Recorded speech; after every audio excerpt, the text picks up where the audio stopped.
నేను నందన నా పేరు. మేము స్టీల్ ప్లాంట్లో జాబ్ చేస్తారు. నా హస్బెండ్ డెప్యూటీ మేనేజర్గా. అయితే మాకు 2007 నుండి ఒక పాస్టర్ గారు అనమాట, చిట్టారెడ్డి సతీష్ గారు, వాళ్ళ వైఫ్ విజయభారతి గారు మాకు కొంచెం పరిచయం అయ్యారు. అప్పటికి మాకు కొంచెం చిన్న డెబిట్స్ ఉన్నాయన్నమాట. ఆ డెబిట్స్ ఏవైతే ఉన్నాయో ఆ అప్పులు తీర్చడం కోసం అనేసి మా పాస్టర్ గారు ఎవరైతే ఉన్నారో వారు వచ్చి మీకు హెల్ప్ చేస్తాము అని చెప్పి మాతో అంటే ఫ్రెండ్షిప్ చేయడము, మాతో మాట్లాడటం అలా చేసుకుంటూ వచ్చారు. చిట్టారెడ్డి సతీష్ గారండి. ఆయన తిరుమల నగరు, కూర్మన్పల్లి, వడ్లపూడి తిరుమల నగరు.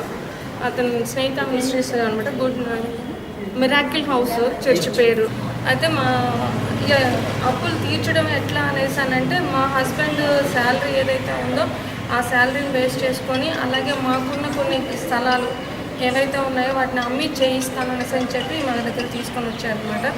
మా హస్బెండ్ 2007 నుండి తన శాలరీ ఏదైతే ఉందో మొత్తం అతనికి వెళ్తుంది అప్పులు తీర్చడం కోసం అనమాట. ఆ అప్పులు తీరుస్తున్నాము అని చెప్తున్నారే తప్ప మాకు లెక్క అయితే ఏం చెప్పట్లేదు. అప్పులు తీర్చడానికి కోసం అనేసి వేరే దగ్గరికి ఈయన పంపించి అక్కడ ఈయన చెక్కులు, ప్రామిసరీ నోట్లు ఏవైతే ఉన్నాయో, వైట్ పేపర్స్ ఏవైతే ఉన్నాయో అక్కడ ప్రొడ్యూస్ చేయటము, అక్కడ నుండి డబ్బులు తీసుకురావటం, తీసుకుతెచ్చి నేను అప్పు తీరుస్తున్నాను అని చెప్పేసి ఆ డబ్బులు అతని దగ్గర పెట్టేసుకొని ఆ డబ్బులకి లెక్క చెప్పకుండా నియర్లీ మాకు ఒక 50 ప్రామిసరీ నోట్స్, 250 ఏమో బ్లాంక్ చెక్స్ అన్నీ అతని దగ్గరే పెట్టుకున్నాడండి. ఇవి 2007 నుండి 2014 డిసెంబర్ వరకు కూడాను దీని శాలరీ మొత్తం అతనికే వెళ్ళిపోతుంది. దానికి లెక్క చెప్పమనంటే లెక్క చెప్పట్లేదు.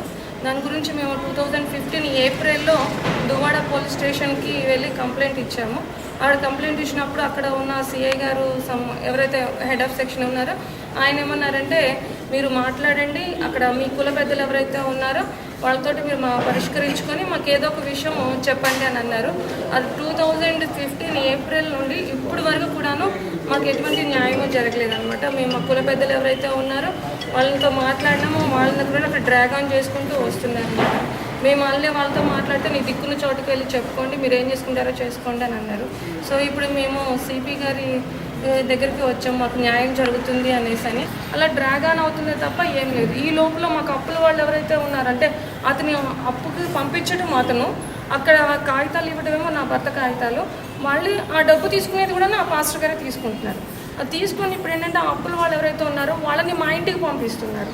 మీరు అప్పులు క్లియర్ చేయండి అనేసి వాళ్ళు వచ్చి మాకు బాగా ఇన్సిస్ట్ చేస్తున్నారన్నమాట, మీరు అప్పు తీరుస్తారా లేదా అని.